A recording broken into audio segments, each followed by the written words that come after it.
추수감사절에 하나님께서 우리에게 주신 말씀은 다니엘서 6장 1절부터 10절까지 말씀 교독하겠습니다. 다리오가 자기의 뜻대로 고관 120명을 세워 전국을 통치하게 하고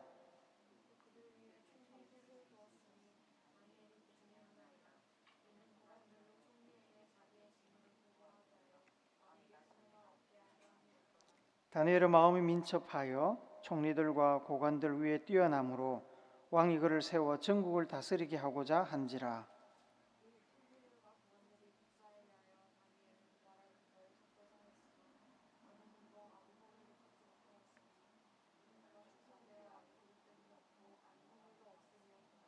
그들이 이르되 이 다니엘은 그 하나님을 율법에서 근거를 찾지 못하면 그를 고발할 수 없으리라 하고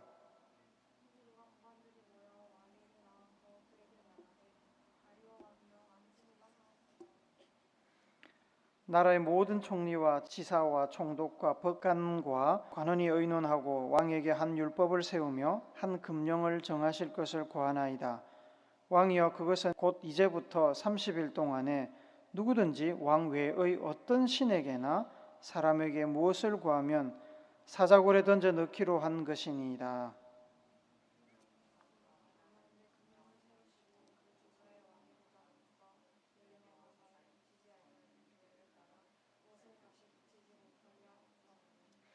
이에 다리오 왕이 조서에 왕의 도장을 찍어 금령을 내니라.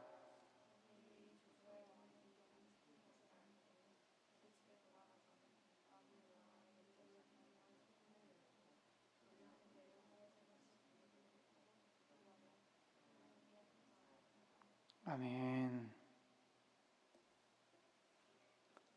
어느 독일 전역에 흉년이 들었습니다. 대다수 국민들이 큰 어려움을 겪을 때 비교적 넉넉하게 사는 노부부가 있었습니다.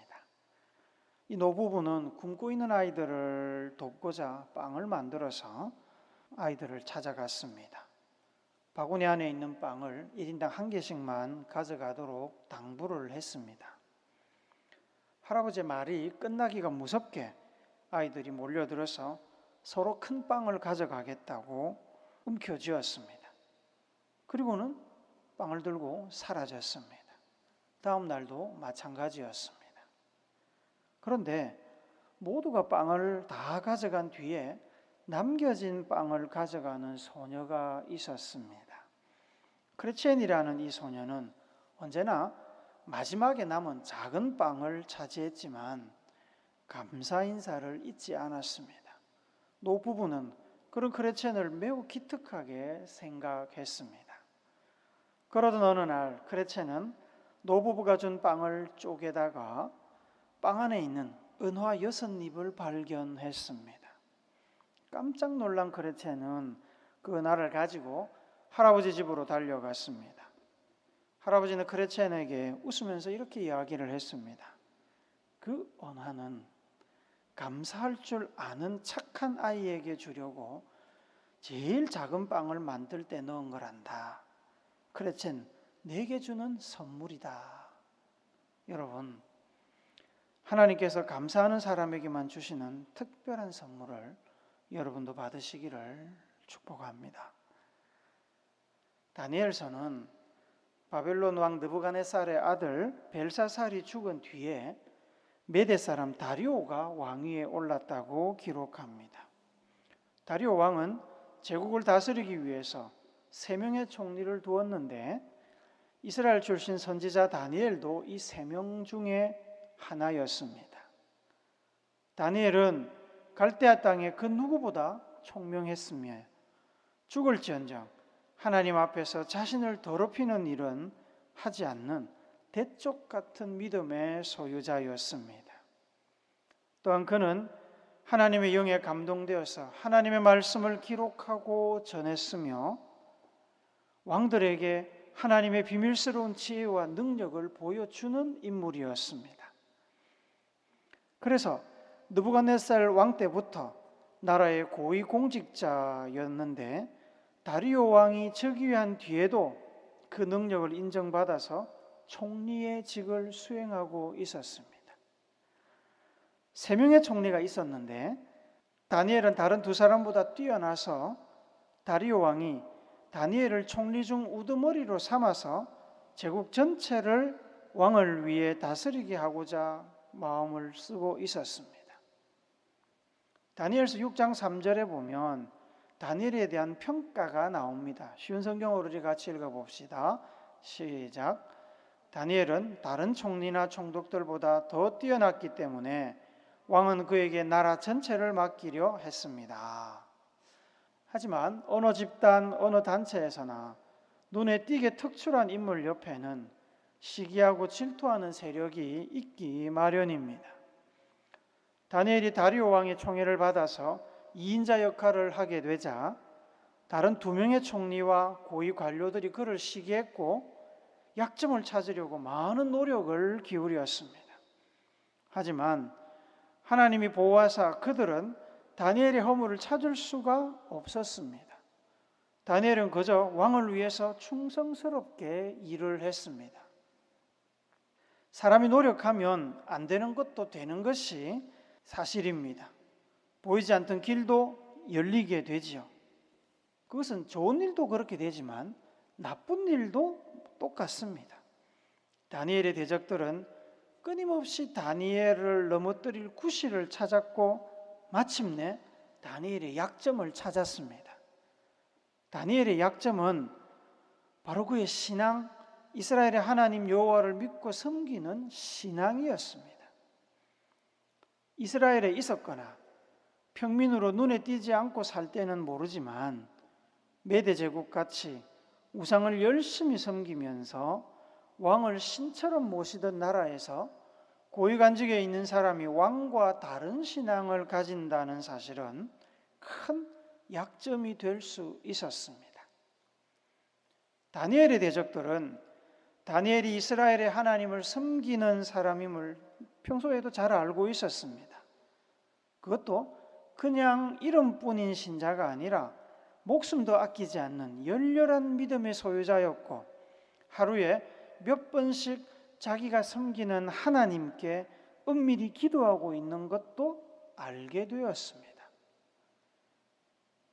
그래서 그들은 다니엘을 고소할 거리를 만들기 위해서 왕을 찾아갔습니다. 찾아가서는 30일 동안 왕 외에는 어떤 신이나 사람에게도 기도하거나 섬기지 못하도록 하는 법령을 만들자고 왕에게 청원했습니다. 다리오 왕은 신하들이 오직 자기만을 섬기는 법을 만들자고 하는데 싫을 이유가 없지 않겠습니까? 그래서 법령을 정하도록 하고 왕의 인장을 찍었습니다. 어떤 사람도 바꿀 수 없게 한 겁니다. 이제 다니엘의 대적들의 계략대로 제국 안에 있는 사람은 다니엘은 물론이고 그 누구도 앞으로 30일 동안 왕 외에 다른 신이나 혹은 사람에게 절을 하거나 기도할 수 없게 되었습니다. 다니엘은 어떻게 반응했을까요? 다니엘서 6장 10절 말씀도 우리 쉬운 성경으로 한번 읽어봅시다. 시작. 다니엘은 왕이 새 법의 도장을 찍은 것을 알고도 자기 집 다락방으로 올라가 늘 하던 것처럼 하늘에 3번씩 무릎을 꿇고 하나님께 기도하며 감사를 드렸습니다. 그 방 창문은 예루살렘 쪽을 향해 열려 있었습니다. 다니엘은 평소와 다름없이 기도하며 하나님 앞에 감사드렸습니다. 이 사실을 알고 다니엘의 대적들은 다니엘을 왕에게 고소했습니다. 다니엘을 아꼈던 왕은 자기가 도장 찍어 공포한 법에 하필이면 2인자인 충신 다니엘이 걸려들자 고통스러웠습니다. 다리오 왕은 온종일 고민했지만 방법이 없었습니다. 그가 다니엘을 얼마나 사랑했는지를 알 수 있는 대목입니다. 결국 다리오 왕은 대적들의 고소를 받아들여 다니엘을 굶주린 사자굴에 던져 넣었습니다. 그렇게 다니엘의 인생은 끝이 나는 듯 했습니다. 날이 지나고 사자굴에 간 다리오 왕은 다니엘이 사자굴 안에서 죽지 않고 멀쩡히 살아있는 것을 발견하고 기뻐하며 다니엘을 사자굴에서 나오게 했습니다. 그리고 다니엘을 고발한 대적들을 사자굴에 던져 넣었습니다. 살아계신 하나님께서 다니엘을 살리시고 다니엘의 대적들을 심판하셨습니다. 하나님께서 다니엘을 구원하신 이 사건을 목격한 다리오 왕은 온 제국에 조서를 내려서 다니엘의 하나님, 이스라엘의 하나님의 이름을 높였습니다. 그것이 다니엘서 6장 25절부터 27절에 나오는 말씀입니다. 우리 같이 읽어봅시다. 시작. 이에 다리오 왕이 온 땅에 있는 모든 백성과 나라들과 언어가 다른 모든 사람들에게 조서를 내려 이르되 원하건대 너희에게 평강이 있을지어다. 내가 이제 조서를 내리노라. 내 나라 관할 아래에 있는 사람들은 다 다니엘의 하나님 앞에서 떨며 두려워할지니 그는 살아계신 하나님이시요 영원히 변하지 않으시리시며 그의 나라는 멸망하지 아니할 것이요 그의 권세는 무궁할 것이며 그는 구원도 하시며 건져내기도 하시며 하늘에서든지 땅에서든지 이적과 기사를 행하시는 이로써 다니엘을 구원하여 사자의 입에서 벗어나게 하셨음이니라 하였더라. 다니엘의 변함없는 신실한 신앙으로 인해 하나님께서 이방 제국 안에서 영광을 받으셨습니다. 다니엘의 하나님을 찬양하라. 우리는 여기서 다니엘이 하나님께 드린 기도의 중요한 특징들을 몇 가지 볼 수 있습니다. 첫째로 다니엘의 기도는 상황에 상관없이 드린 기도였습니다. 다니엘은 하나님께 기도할 때 조서의 왕위 도장이 찍힌 것을 알고 있었습니다. 원수들이 눈에 불을 켜고 감시하고 있었습니다. 하나님께 기도하는 것이 알려지면 고소되고 고발당하고 관직을 박탈당하거나 재산을 빼앗길 수도 생명을 잃을 수도 있다는 것을 그는 알고 있었습니다. 그렇게 감시가 엄격하고 힘든 상황이면 좀 융통성을 발휘해 가지고 타협할 만한데 다니엘은 타협하지 않았습니다. 상황과 타협하지 않았습니다. 30일 정도 형식적인 기도는 좀 쉬고 잠자리에서 기도하거나 화장실에서 기도하거나 마음으로 기도할 수도 있는데 그는 불리한 상황에 상관없이 마치 죽음을 초월한 사람처럼 마치 죽을 준비가 되어 있으니 날 죽여달라고 말하는 사람처럼 평소와 다르지 않게 남들이 다 아는 매일 드리는 자신의 기도 시간을 지켰습니다. 사도 바울이 빌립보 교인들에게 편지를 쓰면서 이렇게 고백했습니다. 빌립보서 1장 20절 21절 말씀 우리 같이 읽읍시다. 시작. 나의 간절한 기대와 소망을 따라 아무 일에든지 부끄러워하지 아니하고 지금도 전과 같이 온전히 담대하여 살든지 죽든지 내 몸에서 그리스도가 존귀하게 되게 하려 하나니 이는 내게 사는 것이 그리스도니 죽는 것도 유익함이라. 다니엘에게나 바울에게나 살고 죽는 것은 그리 큰 문제가 아니었습니다. 살든 죽든 그리스도가 영광을 받으시느냐 그러지 못하느냐가 중요했습니다. 그리스도가 영광을 받으신다면 사는 것도 유익하고 죽는 것도 유익합니다. 그리스도가 영광을 받지 못한다면 사는 거나 죽는 것이나 큰 의미가 없었습니다. 그래서 다니엘은 왕의 명령이 선포된 것을 알면서도 상황에 휘둘리지 않고 평소에 하던 대로 기도했고 그렇게 살기로 하나님 앞에서 결단하고 선택했기 때문에 그 선택과 결단에 대한 책임 또한 부인하지 않고 스스로 감당했습니다. 둘째로 다니엘의 기도는 규칙적인 기도였습니다. 다니엘은 일관성 있는 사람이었습니다. 평소에 말하는 것, 행동하는 것이 예측할 수 있는, 속이 훤히 보이는 사람이었다는 말입니다. 다니엘은 하루 3번 정해놓은 시간에 예루살렘을 향해서 하나님 여호와께 규칙적으로 기도했습니다. 이것이 쉬운 일이 아닙니다. 직장생활 해보시면, 사회생활 해보시면 잘 아시겠지만 어려운 일입니다. 계획에 없던 일들이 일어납니다. 규칙적으로 시간에 맞춰서 살려고 해도 규칙을 깨게 만들고 시간을 어기게 만드는 일들이 생깁니다. 그렇게 되면 우리는 타협점을 찾습니다. 규칙이 깨지고 시간 계획이 무너집니다. 규칙이 깨지고 시간 계획이 무너지는 것이 죄라든가 잘못된 행동이라는 말을 드리는 것이 아닙니다. 정말로 기도하기에 어려운 상황 생길 수 있지요. 그러면 시간을 바꿔서 기도할 수도 있습니다. 문제는 그것이 계속되면 하나님과의 관계, 하나님과 만나는 시간이 상황에 휘둘리게 됩니다. 우선순위에 따라서, 바쁜 일에 따라서 하나님과 만나는 시간이 계속 흔들리고 뒤로 밀리게 된다는 겁니다. 내 판단, 내가 설정한 우선순위가 기도 시간, 하나님과 만나는 시간을 결정하게 된다는 말입니다. 하나님이 아니고 내가 내 삶의 주인, 결정권자가 된 것입니다. 이것이 문제입니다. 그래서 하나님께서는 하나님께 드리는 제사를 정해진 시간에 드리도록 규칙을 만드셨습니다. 사람들의 상황에 휘둘리지 않고 하나님이 정하신 시간에 드리도록 규칙을 만드셨습니다. 역대상 16장 40절 말씀 우리 같이 봅시다.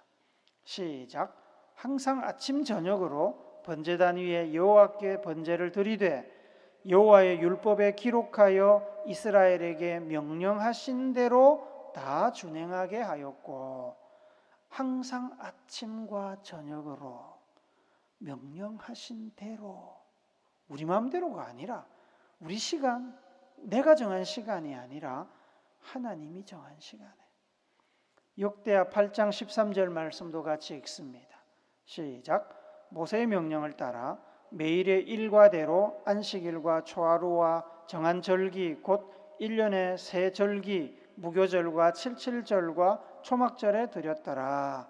매일의 일과 아침 저녁으로 하나님이 정하신 대로 제사를 드렸을 뿐만 아니라 하나님이 정하신 대로 안식일, 초하루, 그리고 새 절기, 무교절, 칠칠절, 초막절에 정기적으로, 규칙적으로 하나님이 정하신 대로 제사를 드렸다는 겁니다.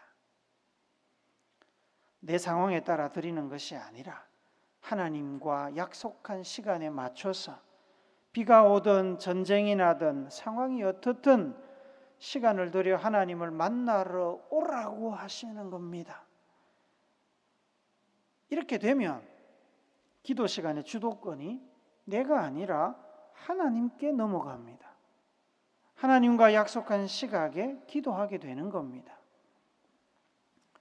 여러분, 습관적이라는 말은 이중적인 의미가 있습니다. 늘 정해진 시간에 하다 보니까 신선함이 떨어지고 기계적으로 영혼 없이 기도하는 문제가 생길 수 있습니다. 이건 피해야 됩니다. 그러나 여러분, 만약에 집에 함께 사는 사람과 잘 지내야 하는데 매번 긴장해서 굳은 결심을 하고 사력을 다해서 여러분의 가족과 대화를 해야 된다고 생각해 보십시오. 얼마나 힘들겠습니까? 아침에 일어날 때도 바짝 긴장해가지고 어머니 잘 주무셨어요? 여보 밥 먹을까요?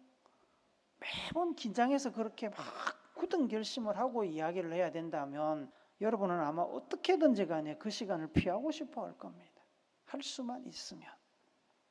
습관화되면 여러분 굉장히 수월합니다. 큰 에너지 들이지 않아도 일을 할 수 있게 됩니다. 편안하게 깊이 있는 대화를 나눌 수 있습니다.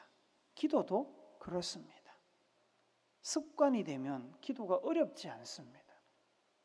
그런데 기도할 때마다 그냥 시간을 내고 힘을 쓰고 긴장을 하고 그러려니까 마치 그 개인적으로 드리는 기도를 회중들 모인 곳에 드리는 대표 기도처럼 생각을 하니까 기도가 어렵고 피하고 싶고 안 되는 겁니다.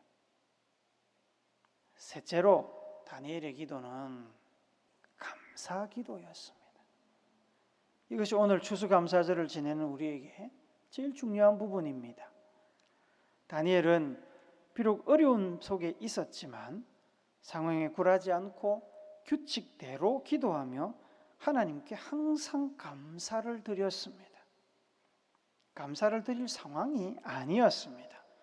기도하다 걸리면 굶주린 사자들의 먹잇감이 될 판이었습니다.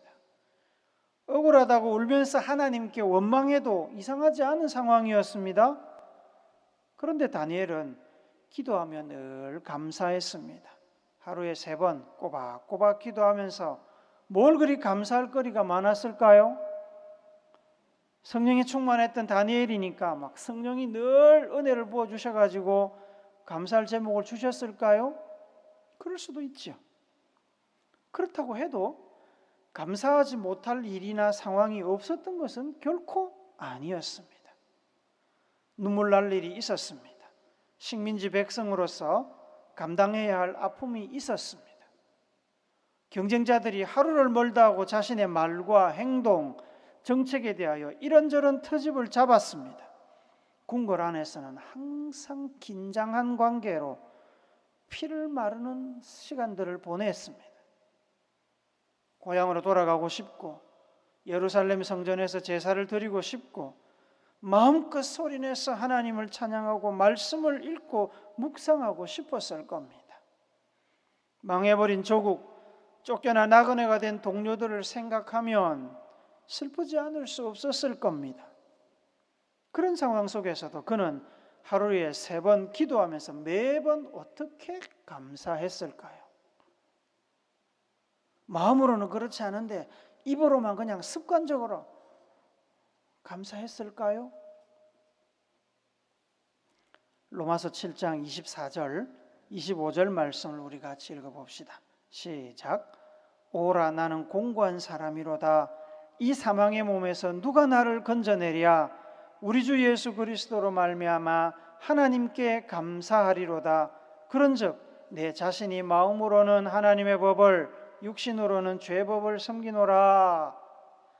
여러분, 바울은 자신이 하나님을 바라보고 살고 있지만 사도지만 죄를 끊어내지 못한 구제불능이라고 지금 고백하는 겁니다. 마음은 하나님의 법을 따르고 싶은데 이 몸이 죄를 섬기고 있는 겁니다. 하나님과 죄 사이에 끼어가지고 고통스러운 시간을 보냈습니다. 그런데도 25절에 보면 그는 하나님께 감사하리로다 고백합니다. 왜? 어떻게 감사할 수 있습니까? 구제불능인 자신을 위해서 십자가에 피 흘려 죽으신 부활하신 예수님께서 그를 한결같이 사랑하고 계시고 믿어주시고 그에게 사명을 주신 것을 그가 알고 있었기 때문입니다. 100가지 중에 99가지가 감사하지 못할 상황이라도 단 한 가지, 예수님의 은혜 때문에 그는 감사할 수 있었던 겁니다. 욥기 1장 20절 21절 말씀 봅시다. 같이 읽습니다. 시작. 욥이 일어나 겉옷을 찢고 머리털을 밀고 땅에 엎드려 예배하며 이르되 내가 모태에서 알몸으로 나와 싸운즉 또한 알몸이 그리로 돌아갈지라. 주신 이도 여호와시오 거두신 이도 여호와시오니 여호와의 이름이 찬송을 받으실지니이다 하고 하루 만에 자식과 재산을 모두 잃었습니다. 그렇지만 욥은 죄를 짓지 않았고 하나님을 예배하며 찬송했습니다. 이런 것이 너무 많아 슬펐지만 절망스러웠지만 삶의 주관자 되신 분이 하나님이시고 그래서 주신 분도 가져가신 분도 하나님이시기에 모든 일들이 하나님의 섭리 안에 있음을 알고 있었기 때문에 그는 원망하지 않았고 예배하고 찬양을 드렸습니다. 여러분, 그 상황에서도 하나님을 예배하고 찬양했다면 감사하지 않았겠습니까? 그 상황에도 예배하고 찬양을 드렸는데 어찌 감사하지 않을 수 있었겠습니까? 살아있는 것으로 인해서 감사하고 예배 드릴 수 있는 것으로 인해서 또 감사하고 감사할 수 있는 것으로 인해서 더 감사하고 감사했을 겁니다. 다니엘도 그랬을 겁니다. 타향만리 이국에서 고생하고 있었지만 지혜와 능력과 예언의 말씀을 주시는 하나님으로 인해서 매일매일 감사했을 겁니다. 힘든 일이 많았지만 그래도 제국의 총리가 되었을 뿐만 아니라 건강한 몸으로 굶지 않고 하나님께 기도할 수 있는 것으로 인해서 감사했을 겁니다. 때로 너무 슬프고 힘을 들 때면 의지를 들여서 감사했을 겁니다. 숨 쉴 수 있는 것도 감사하고 하늘이 파란 것도 감사하고 비가 오는 것도 감사하고 감사했을 겁니다. 그렇게 감사하면 감사할 줄 아는 다니엘에게 하나님께서는 감사할 줄 아는 사람에게만 주는 선물을 주셨을 것이고 그로 인해 더 감사했을 겁니다. 다니엘의 삶은 매일 세 차례 감사의 기도를 드리기 위해서 매 순간 하나님께 드릴 감사의 제목을 찾는 삶이었을 겁니다. 감사해서 감사 기도를 드렸는데 나중에는 감사하기 위해서 감사거리를 찾는 감사의 삶이었을 거라는 말입니다. 사랑하는 여러분, 추수감사절입니다. 경기도 어렵고 나라도 어렵고 먹을 것도 재산도 보장된 미래도 시원찮은데 뭐 감사를 한단 말입니까? 만약에 여러분이 그렇게 생각을 하고 살고 있다면 여러분은 정말로 불행한 사람입니다. 하나님이 계시지 않습니까? 여러분 추운 겨울에 길거리에서 잠잡니까? 먹을 것이 없어서 굶고 있습니까? 아니지 않습니까? 여러분보다 잘나는 사람, 여러분보다 잘 사는 사람, 여러분보다 성공한 사람 때문에 상대적으로 좀 불행하게 느껴질 수 있지만 여러분보다 못나고 여러분보다 가지지 못한 사람 이 땅에 얼마든지 있습니다. 그거 생각하면 아직 여러분 손안에 있는 것 감사하지 않을 수 없습니다. 여러분, 감사절기는 여러분의 주머니를 터는 날이 아닙니다. 평소에 감사하지 못하더라도 감사절기 때만이라도 감사의 제목을 찾아서 감사하라고 주시는 기회입니다. 매일 규칙적으로 하나님과 만나는 약속을 잡으십시오. 여러분의 상황이나 변명과 핑계가 하나님과 만나는 그 금덩이 같은 시간을 간섭하지 못하도록 결단하십시오. 정한 시간에 믿음으로 하나님을 만나 기도하며 특별히 감사하십시오. 감사의 제목을 찾으십시오. 그러면 감사할 줄 아는 사람에게만 주시는 하나님의 선물이 주어질 것입니다. 감사거리가 늘어날 겁니다. 감사케 하시는 하나님을 만나게 되는 겁니다. 다니엘처럼 시간을 정하여 늘 하나님께 감사함으로 감사가 넘쳐나는 여러분의 인생 되시기를 예수님의 이름으로 축복합니다. 아멘.